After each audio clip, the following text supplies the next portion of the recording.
Hi, welcome back to the Shamrock Quilt Studio. Today we're talking about the honeycomb EPP quilt top that we're making using the purple honeycomb. That's a whole lot of special words in that. I wanted to bring you out my project and show you how I'm coming along with this and encourage you to keep moving along with this project. First of all, I wanted to share with you this little basket. It's a little rope basket that I found. I think it was on a little clearance section or on a special table in Target or something like that. It wasn't very expensive at all.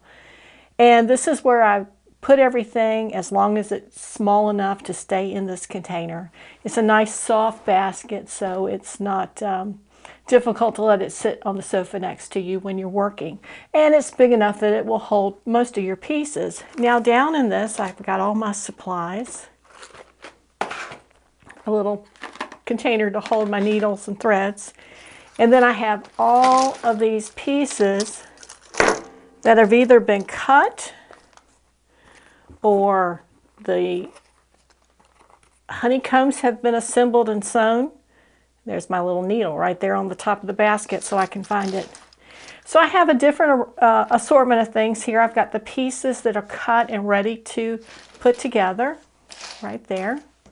I've got the pieces that have been folded and clipped together, and I like to use a little clip on these to hold them in place until I sew, and then as I sew that corner I take it off and I put it back in this little container. And I just use them over and over again. So we've got it in that. And then here's one of the little white squares that we're using. Same situation. Whoops, I'm losing some. And then I have some that I've assembled into the X's pattern. And I have a variety of these already assembled. And that's one of the things I wanted to talk to you about today is how do you combat boredom? Because even though EPP quilts are gorgeous, you can create some intensely creative designs, both with the size and shapes of the pieces that you use, but also the fabrics that you choose. But it's a lot of the same repetitive things over and over. Cut it, fold it, clip it, sew it together, then sew it together again. So I wanted to share a little bit of tips of how I combat that. And what you're seeing here is part of that process that I use. I'll start out by cutting a batch of these. I'll pin them together and then I'll sew them into the individual pieces like this. And then as I get tired of doing that, I'll either go back to cutting and pinning again, or I'll move on to making the next shape in our design. And then of course, at some point, you have to transition between the individual shapes, the individual design pieces into a more overarching process. There's my scissors buried in there. And that's when we move to this. And this is where I have taken these pieces and I've joined them together in what I'm hoping will be a pleasing design. With this particular honeycomb, there were light pieces and there were dark pieces. And then there were some that kind of didn't fall into either one. They kind of fell into the middle. So in some cases, those fit the dark, light, either in a dark situation or in a light situation. And you'll just have to use your judgment for that and determine what you like to see.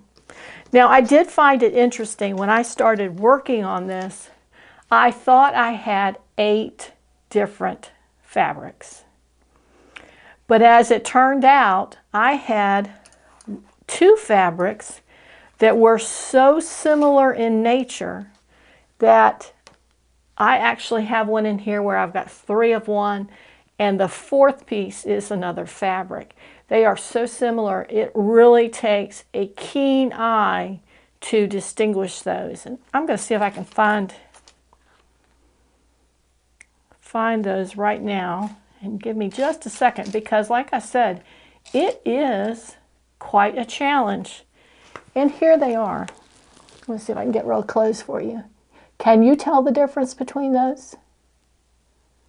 This one is only swirls. Sometimes we call them feathers in the quilting world. This one has little swirls of thick and thin lines, but then they also have a little flourish on it that looks like a little flower petal. You can see where those are very, very tricky. And then I had this fabric that's purple with the little triangles on it that when you look at it quickly begins to look either like this one or like this one. See how similar, whoops, see how similar those are? So it was a little tricky, and I had to kind of punt, so to say, when I started putting these together to ensure that I was getting the design that I wanted. So this is what I've come up with. Like I said, it's kind of an alternating light, dark. And what I'm doing is I'm trying to put some of the white square pieces onto the design as I go, and then some of them I put on after I've got them together. Because this is a new design to me, I don't know exactly how large this is going to be, so I'm trying to keep it into a rectangular shape because that's the overall shape that I want this finished project to be. But that's where we stand today. It does seem like there are an endless number of pieces here. And trust me, sometimes I'm thinking about it saying, whoa, that's a whole lot. Will I ever finish this? But I will finish it. And worst situation, if you just get to where you can't look at it again, put it down and walk away from it. You've got two choices. You can let it rest for a while and let you rest as well. You can start working on something else. Or you can decide that you're going to limit how you work on it. You might decide that you're going to spend 15 minutes a night working on it instead of hours upon hours. Or you could decide that you're going to work on it until you finish it and you're going to be done. That's your personal call. So there's some ideas with this, a little bit to show you about where I am. It is, I would consider, a medium difficult pattern because you've got to deal with how to place these in the finished product so that you have some kind of a design. You could randomly put it in here, but then by the time you step back and look at it, you might not like it. So take a clue from what you like for that. So we do have that. And I hope this was helpful to you. I hope it was encouraging to you. Because like I said, with some of these, it does get to be a little overwhelming.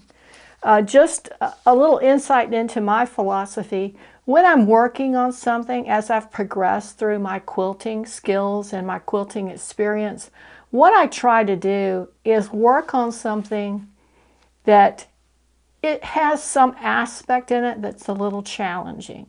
For example, in the past, I've worked on quilt patterns that someone else had designed.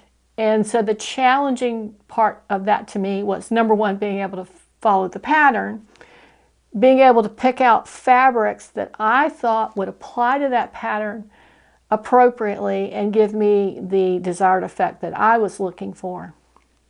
Sometimes it's a technique that you're working on, and as we roll into these videos, I'm going to be sharing some of my quilts with you and describe and share with you the thought process behind them, the things that were challenging, and maybe on some of those share with you some techniques that I used versus going through the whole construction of the quilt.